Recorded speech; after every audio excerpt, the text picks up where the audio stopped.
नमस्ते Australia.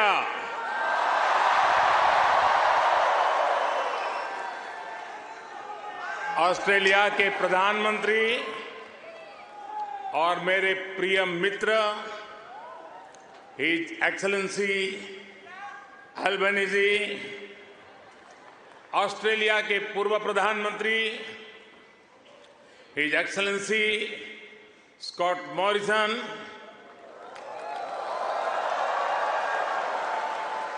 New South Wales के premier Chris Minns, foreign minister Penny Wong, communication minister Michelle रोलेन,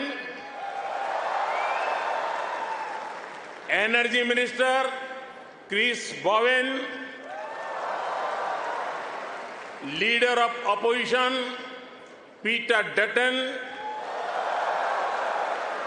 assistant foreign minister Tim Watts, New South Wales के उपस्थित मंत्रिमंडल के सभी आदरणीय सदस्य, पैरामाटा से संसद सदस्य डॉक्टर एंड्रयू चार्ल्टन, यहां उपस्थित ऑस्ट्रेलिया के सभी संसद सदस्य, मेयर, डिप्टी मेयर, काउंसिलर्स और ऑस्ट्रेलिया में रह रहे प्रवासी भारतीय जो आज इतनी विशाल संख्या में उपस्थित हुए हैं, आप सबको मेरा नमस्कार।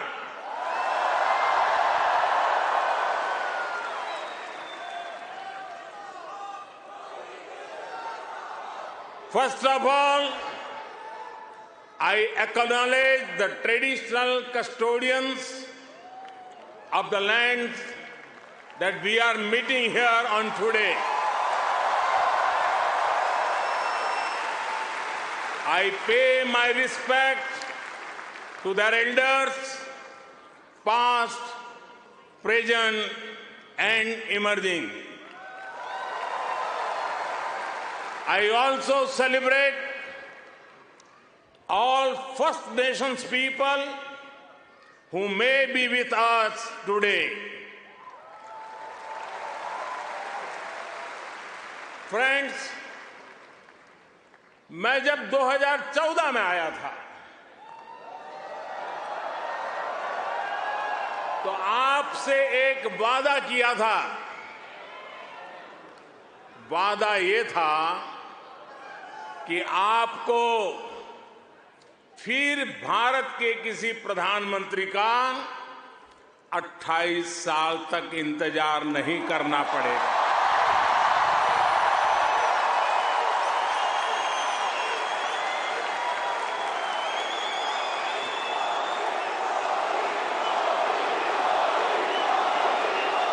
तो लीजिए, यहां सिडनी में इस ऐना में मैं फिर हाजिर हूं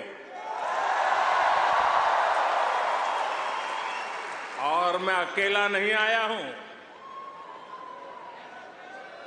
प्रधानमंत्री अल्बनीज़ी भी मेरे साथ आए हैं। मिस्टर प्राइम मिनिस्टर, अपने बहुत व्यस्त कार्यक्रम में से हम सभी के लिए आपने समय निकाला है। ये हम भारतीयों के प्रति आपके स्नेह को दर्शाता है। आपने जो अभी कहा वो दिखाता है कि ऑस्ट्रेलिया के मन में भारत के प्रति कितना प्रेम है। इसी वर्ष मुझे प्रधानमंत्री जी का भारत की धरती पर अहमदाबाद में स्वागत करने का अवसर मिला था।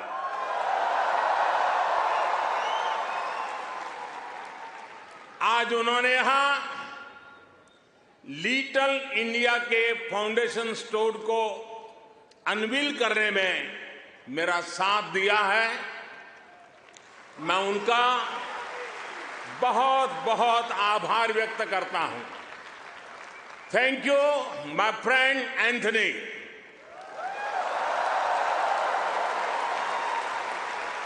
ये लिटिल इंडिया ऑस्ट्रेलिया के विकास में भारतीय समुदाय के योगदान का भी एक रिकॉग्निशन है। मैं न्यू साउथ वेल्स के प्रीमियर, पैरामाटा शहर के मेयर, डिप्टी मेयर और काउंसिलर्स को इस विशेष सम्मान के लिए धन्यवाद देना चाहता हूं। साथियों, मुझे खुशी है कि न्यू साउथ वेल्स में प्रवासी भारतीय समुदाय से कई लोग सार्वजनिक जीवन में सक्रिय भागीदारी कर रहे हैं, अपनी पहचान बना रहे हैं। वर्तमान न्यू साउथ वेल्स की सरकार में डिप्टी प्रीमियर, प्रूकार, ट्रेजरर डेनियल मुखी बड़ा कंट्रीब्यूशन कर रहे हैं। और कल ही भाई समीर पांडे पैरामाटा के लॉर्ड मेयर चुने गए हैं। मैं सबका अभिनंदन करता हूं, बहुत बहुत बधाई देता हूं। साथियों, आज जब पैरामाटा में यह सब हो रहा है, तभी ये जानकारी भी आई है कि पश्चिमी ऑस्ट्रेलिया के पर्थ शहर में भारतीय सैनिक नयन सिंह सैलानी के नाम पर सैलानी एवेन्यू बनाया गया है। उन्होंने पहले विश्व युद्ध में ऑस्ट्रेलिया की फौज के लिए लड़ते हुए वीर गति प्राप्त की थी। इस सम्मान के लिए मैं पश्चिमी ऑस्ट्रेलिया के नेतृत्व का आदरपूर्वक अभिनंदन करता हूं। साथियों, एक समय था जब कहा जाता था कि भारत ऑस्ट्रेलिया के संबंधों को 3C डिफाइन करते हैं। ऐसा पहले कहा जाता था। ये कौन से 3C हैं? कॉमनवेल्थ, क्रिकेट और करी।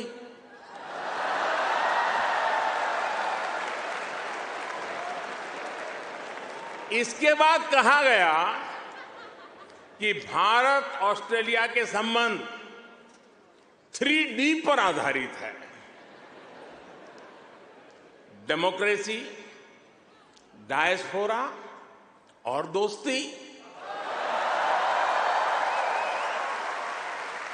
कुछ लोगों ने यह भी कहा कि भारत ऑस्ट्रेलिया के संबंध 3E पर आधारित है। एनर्जी, इकोनॉमी और एजुकेशन। यानी कभी सी, कभी डी, कभी ई।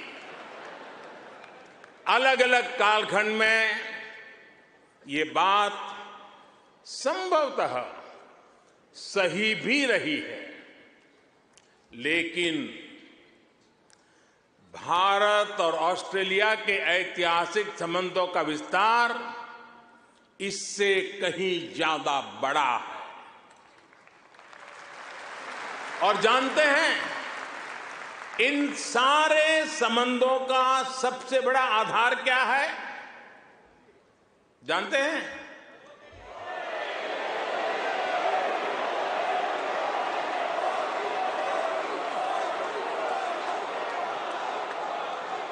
जी नहीं।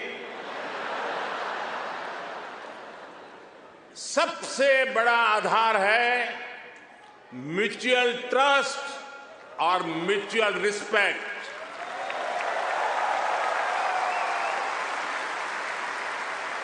ये म्यूचुअल ट्रस्ट और म्यूचुअल रिस्पेक्ट सिर्फ भारत ऑस्ट्रेलिया के डिप्लोमेटिक रिश्तों से विकसित नहीं हुआ है।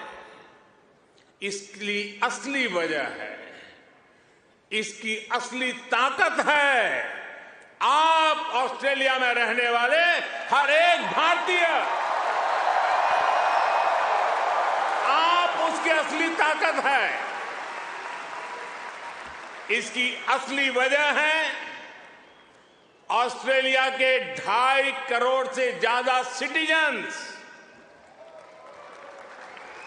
साथियों, हमारे बीच भौगोलिक दूरी जरूर है, लेकिन हिंद महासागर हमें आपस में जोड़ता है।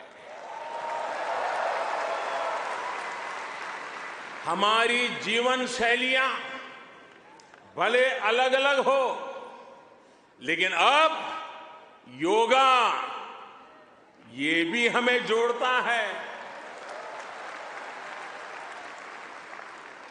क्रिकेट से तो हम ना जाने कब से जुड़े हुए हैं,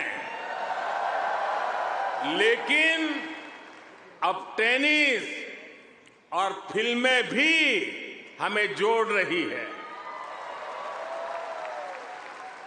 हमारे यहां खाना बनाने का तरीका भले अलग अलग है, लेकिन अब मास्टर शेफ हमें जोड़ता है।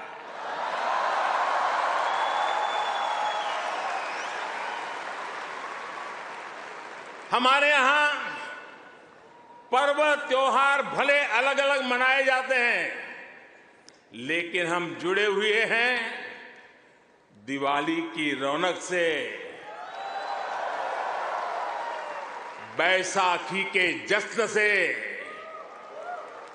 हमारे यहां भाषाएं भले अलग अलग बोली जाती हो, लेकिन हम जुड़े हुए हैं मलयालम, तमिल, तेलुगु, पंजाबी, हिंदी भाषाएं पढ़ाने वाले इतने सारे स्कूलों से। साथियों, ऑस्ट्रेलिया के लोग, यहां के निवासी इतने विशाल हृदय के हैं, दिल के इतने अच्छे और सच्चे हैं कि भारत की इस विविधता को खुले दिल से स्वीकारते हैं।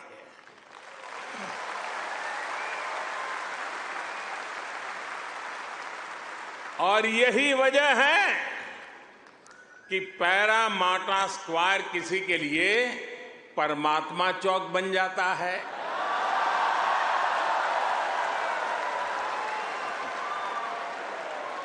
विक्रम स्ट्रीट भी विक्रम स्ट्रीट के रूप में मशहूर हो जाती है, और हैरिस पार्क कई लोगों के लिए हरीश पार्क हो जाता है।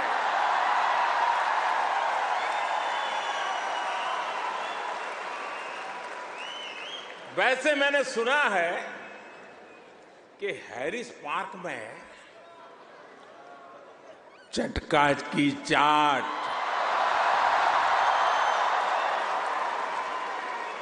जयपुर स्वीट्स की जलेबी, उसका तो कोई जवाब ही नहीं है। मेरी आप सबसे रिक्वेस्ट है, आप लोग कभी मेरे मित्र पीएम एल्बनीज़ी को भी वहां जरूर ले जाइएगा। और साथियों, जब खाने की बात चली है और चाट की बात चली है, तो लखनऊ का नाम आना भी स्वाभाविक ही है। मैंने सुना है सिडनी के पास लखनऊ नाम की जगह भी है, लेकिन मुझे पता नहीं वहां भी चाट मिलती है क्या। अच्छा, यहां भी तो शायद दिल्ली के पास वाले लखनऊ के लोग होंगे ही होंगे, है क्या? वाह, वाकई Delhi street, Bombay street, Kashmir Avenue, Malabar Avenue जैसी कितनी ही सड़कें यहां ऑस्ट्रेलिया में आपको भारत से जोड़े रखती है। मुझे बताया गया कि अब तो ग्रेटर सिडनी में इंडिया परेड भी शुरू होने जा रही है। मुझे जानकर भी बहुत अच्छा लगा कि यहां आप सबने आजादी का अमृत महोत्सव भी बहुत धूमधाम से मनाया है। यहां की कई सारी सिटी काउंसिल में बहुत सारे कार्यक्रम किए गए हैं। सिडनी ओपेरा हाउस जब तिरंगे की रोशनी से सराबोर हुआ तो यहां हर भारतीय का दिल खुश हो गया। हिंदुस्तान में भी जय जयकार हो रहा था। और इसके लिए मैं न्यू साउथ वेल्स गवर्नमेंट का विशेष तौर पर आभार व्यक्त करता हूं। साथियों, हमारे क्रिकेट के रिश्तों को भी 75 वर्ष पूरे हो गए हैं। क्रिकेट की फील्ड पर मुकाबला जितना रोचक होता है, उतनी ही गहरी ऑफ द फील्ड हमारी दोस्ती है। इस बार तो ऑस्ट्रेलिया की अनेक विमेन क्रिकेट प्लेयर भी पहली बार भारत में आईपीएल खेलने आई थी।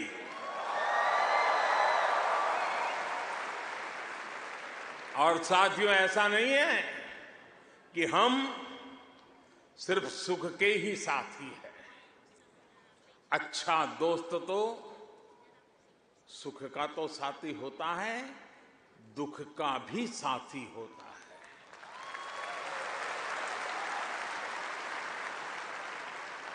पिछले साल जब महान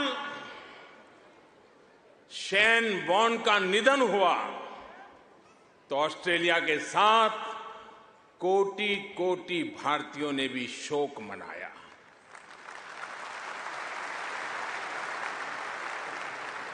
ये ऐसा था जैसे हमने अपना कोई खो दिया है। साथियों, आप सभी यहां ऑस्ट्रेलिया में हैं, यहां के विकास को देख रहे हैं। आप सभी का एक सपना रहा है कि हमारा भारत भी विकसित राष्ट्र बने।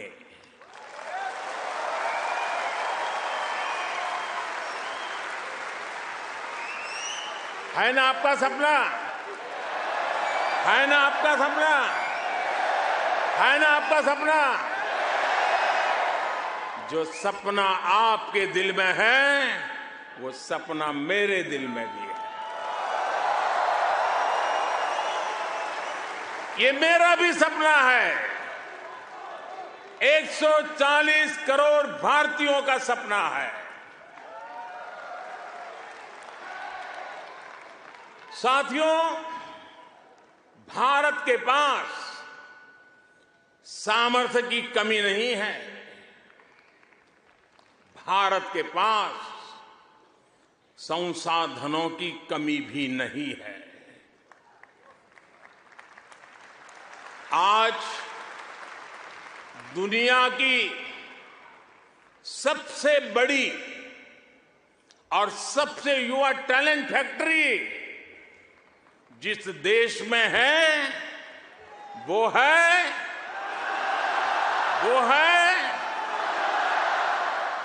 सही जवाब दे रहे हैं आप, वो है इंडिया। मैं ये बात फिर दोहरा रहा हूं, आज दुनिया की सबसे बड़ी और सबसे युवा टैलेंट फैक्ट्री जिस देश में है वो है।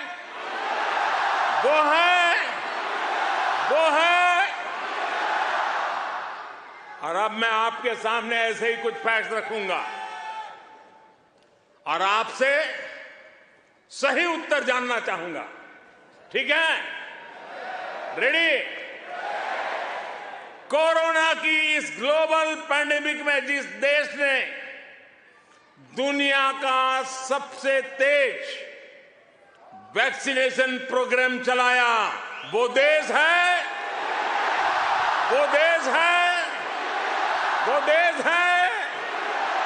आज जो देश दुनिया की फास्टेस्ट ग्रोइंग लार्ज इकोनॉमी है, वो है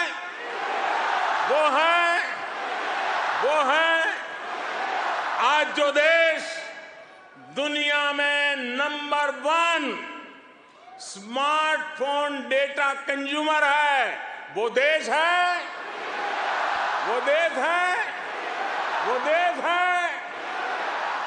आज जो देश फिनटेक एडॉप्शन रेट में नंबर 1 है, वो देश है।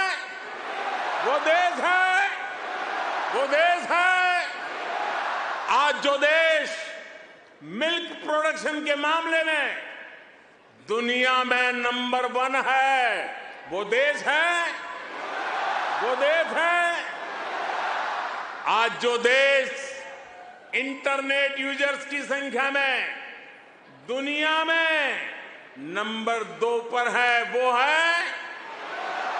है आज जो देश दुनिया का सेकंड लार्जेस्ट मोबाइल मैन्युफैक्चरर है, वो देश है।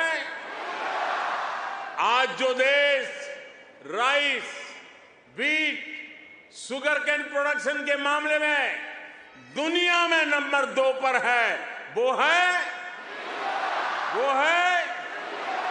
आज जो देश फ्रूट और वेजिटेबल प्रोडक्शन में दुनिया में नंबर 2 पर है, वो है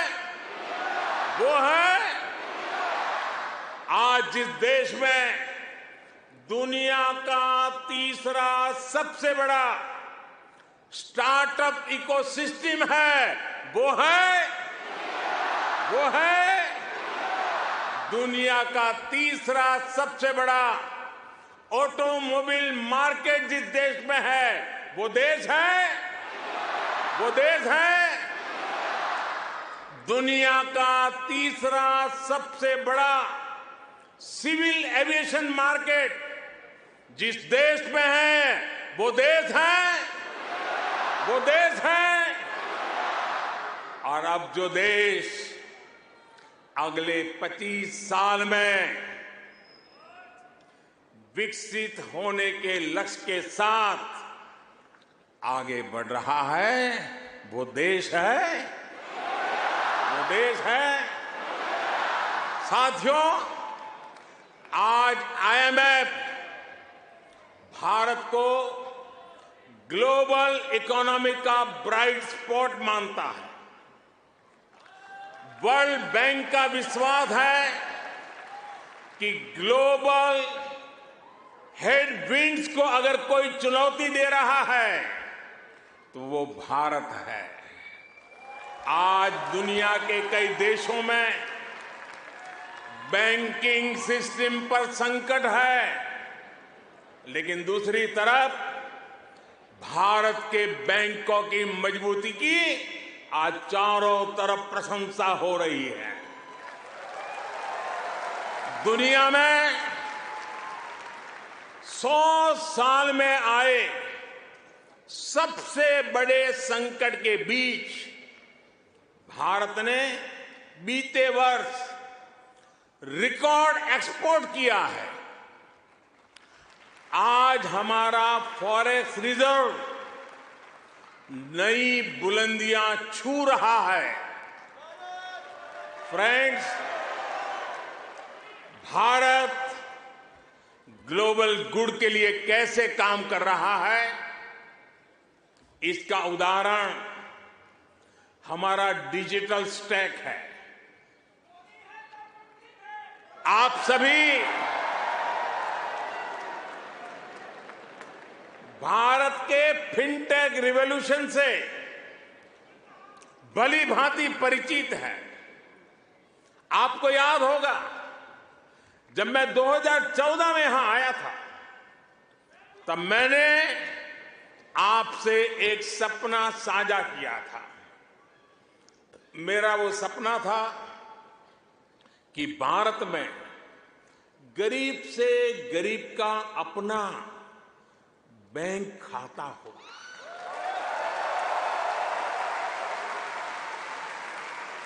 आपको गर्व होगा दोस्तों, आपको गर्व होगा कि पिछले 9 वर्ष में हमने करीब 50 करोड़ भारतीयों के, यानी करीब 500 मिलियन बैंक अकाउंट खोले हैं।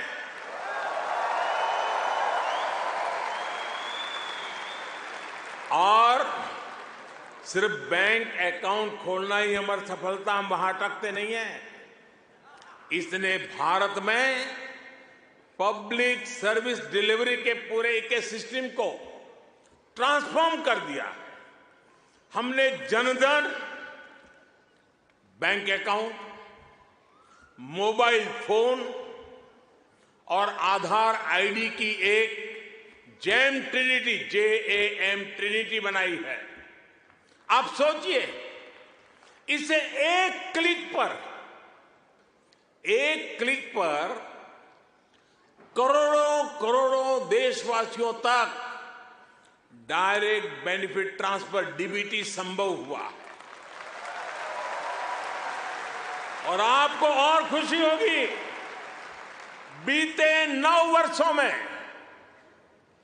यह आंकड़ा भी आपको बहुत आनंद देगा, बीते 9 वर्षों में 28 लाख करोड़ रुपए, यानी 500 बिलियन ऑस्ट्रेलियन डॉलर से भी ज्यादा सीधे जरूरतमंदों के बैंक अकाउंट में भेजे गए हैं।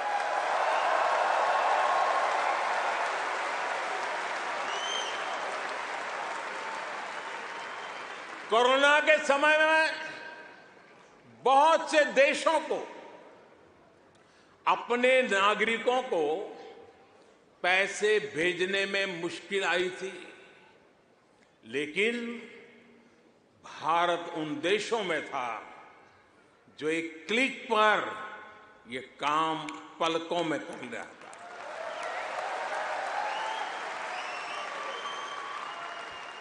यूनिवर्सल पब्लिक इंटरफेस यानी यूपीआई ने भारत में फाइनेंशियल इंक्लूजन को नई ऊंचाई पर पहुंचा दिया है।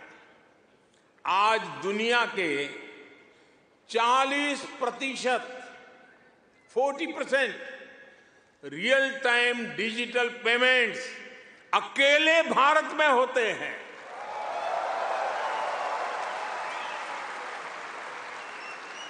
आप अभी भारत आए होंगे तो देखा होगा, आज फल, सब्जी या पानी पूरी के ठेले हो या फिर चाय की दुकान, सब जगह डिजिटल ट्रांजैक्शन हो रहा है। साथियों, भारत का ये डिजिटल रिवॉल्यूशन सिर्फ फिनटेक तक सीमित नहीं है। भारत आधुनिक व्यवस्थाएं बना रहा है, लोगों की ईज ऑफ लिविंग बढ़ा रहा है। इसका एक उदाहरण भारत का डिजी लॉकर है।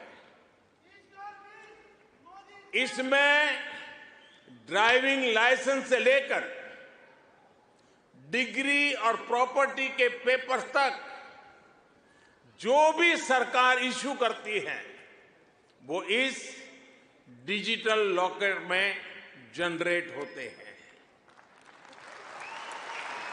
करीब सैकड़ों तरह के डॉक्यूमेंट्स डिजिटल लॉकर में रिफ्लेक्ट होते हैं। आपको फिजिकल कॉपी स्टोर करने की जरूरत नहीं है, बस एक पासवर्ड काफी है। और इससे 15 करोड़ से ज्यादा यानी 150 मिलियन से भी ज्यादा भारतीय जुड़ चुके हैं। इस तरह के कितने ही डिजिटल प्लेटफॉर्म आज हर भारतीय को पावरफुल बना रहे हैं, ताकतवर बना रहे हैं। साथियों, आज भारत के हर कदम, हर उपलब्धियों के बारे में दुनिया जानना चाहती है। आज की दुनिया जिस वर्ल्ड ऑर्डर की तरफ जा रही है, जिन संभावनाओं को तलाश रही है, उसमें ये स्वाभाविक भी है। भारत हजारों वर्षों की जीवंत सभ्यता है। भारत मदर ऑफ डेमोक्रेसी है।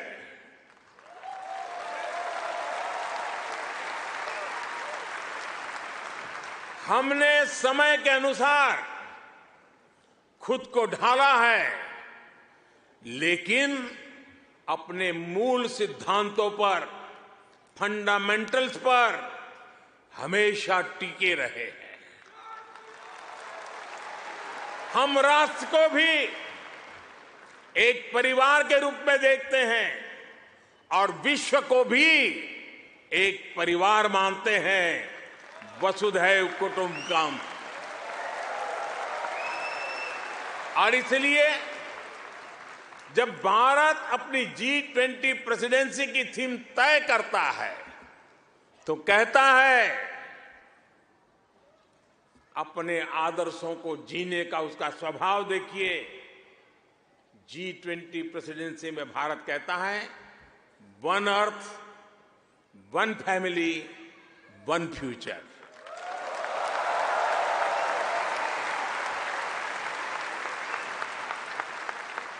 जब भारत पर्यावरण की रक्षा के लिए सोलर एनर्जी के बड़े लक्ष्य तय करता है तो कहता है वन सन, वन वर्ल्ड, वन ग्रिड।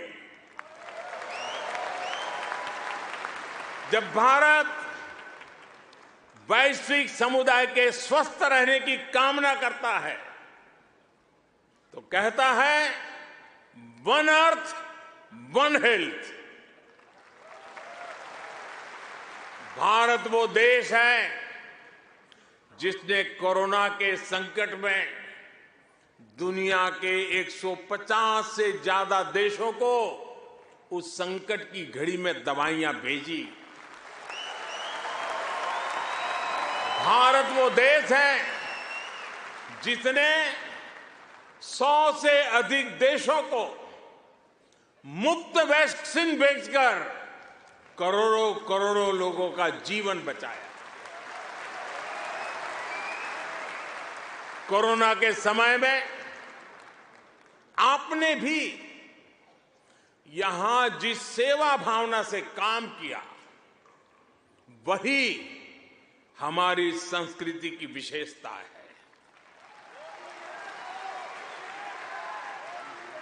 आज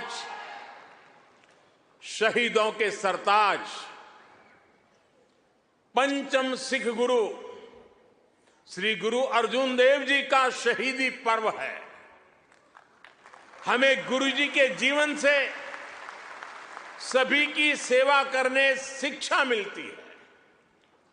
गुरु अर्जुन देव जी ने ही दशमद प्रणाली शुरू की थी। इसी प्रेरणा से कोरोना के दौरान भी कितने ही गुरुद्वारों के लंगर ने यहां लोगों की मदद की। इसी दौर में कितने ही मंदिरों की रसोई यहां पीड़ितों के लिए खुल गई। ऑस्ट्रेलिया में रहकर पढ़ाई कर रहे स्टूडेंट्स भी बड़ी संख्या में लोगों की मदद के लिए आगे आए। विभिन्न सामाजिक संगठनों ने भी इस दौरान बहुत लोगों की मदद की। भारतीय कहीं भी रहे, एक मानवीय भाव उनमें समाहित रहता है। साथियों, मानवता के हित में ऐसे ही कार्यों के कारण आज भारत को फोर्स ऑफ ग्लोबल गुड कहा जा रहा है।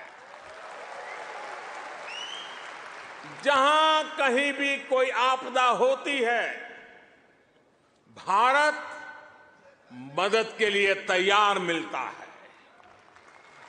जब भी कोई संकट आता है, भारत समाधान के लिए तत्पर रहता है। आज चाहे इंटरनेशनल सोलर अलायंस के द्वारा सौर ऊर्जा का उपयोग बढ़ाना हो, चाहे आपसी सहयोग के माध्यम से डिजास्टर रिजिलिएंट इंफ्रास्ट्रक्चर तैयार करना हो, चाहे इंटरनेशनल बिग कैट अलायंस को नेतृत्व देना हो, भारत ने हमेशा अलग अलग देशों को एकजुट करने के लिए एक बाइंडिंग फोर्स की तरह काम किया है। अभी अभी जब तुर्की में भूकंप ने तबाही मचाई, तब भारत ने ऑपरेशन दोस्त के द्वारा मदद का हाथ बढ़ाया। भारत अपने हितों को सबके हितों से जोड़कर देखता है। सबका साथ, सबका विकास, सबका विश्वास और सबका प्रयास, ये हमारी डोमेस्टिक गवर्नेंस का भी आधार है और ग्लोबल गवर्नेंस के लिए भी यही विजन है। साथियों, आज भारत और ऑस्ट्रेलिया के बीच स्ट्रेटेजिक पार्टनरशिप निरंतर गहरी हो रही है। हाल में ही हमने इकोनॉमिक कोऑपरेशन और ट्रेड एग्रीमेंट ECTA एकता साइन किया है।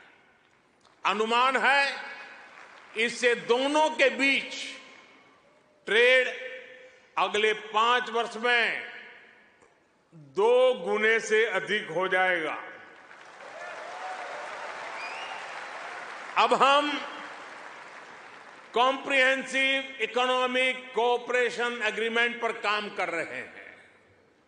हम रिजिलिएंट और रिलायबल सप्लाई चेन्स का निर्माण कर रहे हैं। इससे दोनों देशों के बिजनेस को बल मिलेगा ही, दुनिया को भी नया विश्वास मिलेगा। आज भारत और ऑस्ट्रेलिया के बीच कई डायरेक्ट फ्लाइट्स हैं। बीते वर्षों में फ्लाइट्स की संख्या बढ़ी है। आने वाले दिनों में इनकी संख्या और बढ़ेगी।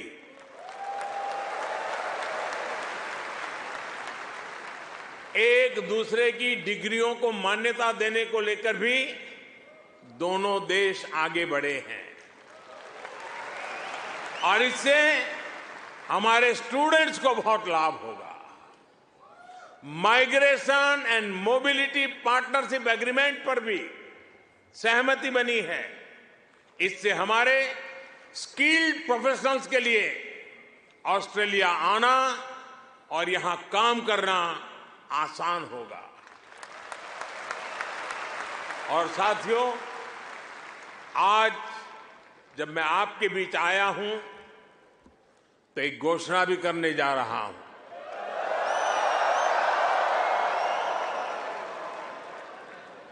ब्रिस्बेन में भारतीय समुदाय की बहुत समय से जो मांग थी, अब उसे पूरा किया जाएगा। जल्द ही ब्रिस्बेन में भारत का एक नया कॉन्सुलेट खोला जाएगा।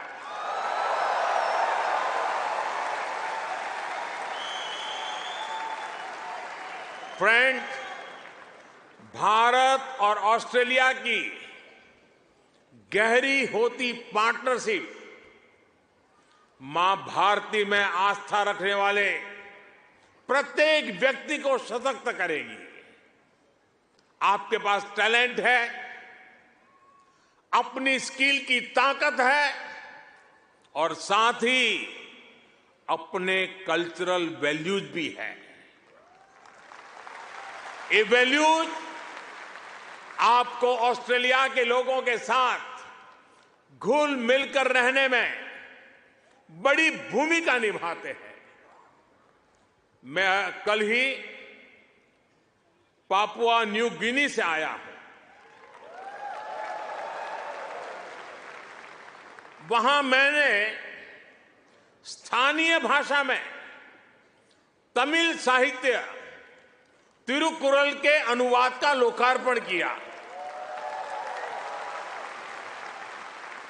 यह अनुवाद वहां भारतीय मूल के एक स्थानीय गवर्नर ने किया है। एक जीता जागता उदाहरण है कि कैसे हम विदेश में रहते हुए भी अपनी जड़ों पर गर्व करते रहें, जड़ों से जुड़े रहे।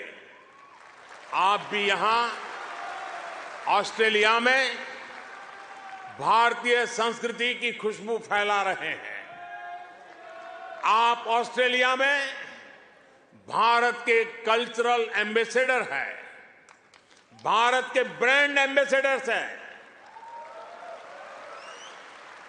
साथियों, मैं मेरी बात समाप्त करने से पहले आपसे कुछ मांगना चाहता हूं। देंगे? आवाज जरा धीमी हो गई।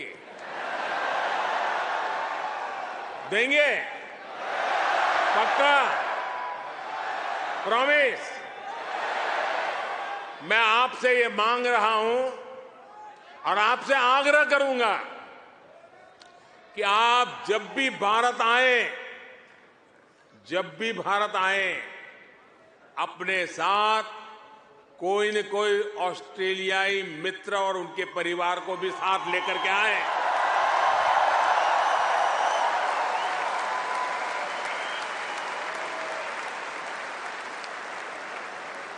इससे उन्हें भारत को समझने का, जानने का और ज्यादा बेहतर मौका मिलेगा। आप इतनी बड़ी तादाद में आए, लंबे अरसे के बाद आपको मिलने का मौका मिला। आप सब बहुत स्वस्थ रहिए, खुश रहिए, आनंद से रहिए। एक बार फिर से आप सभी का बहुत बहुत धन्यवाद। मेरे साथ बोलिए, भारत माता की, भारत माता की, भारत माता की, भारत माता की। बहुत बहुत धन्यवाद।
gentlemen,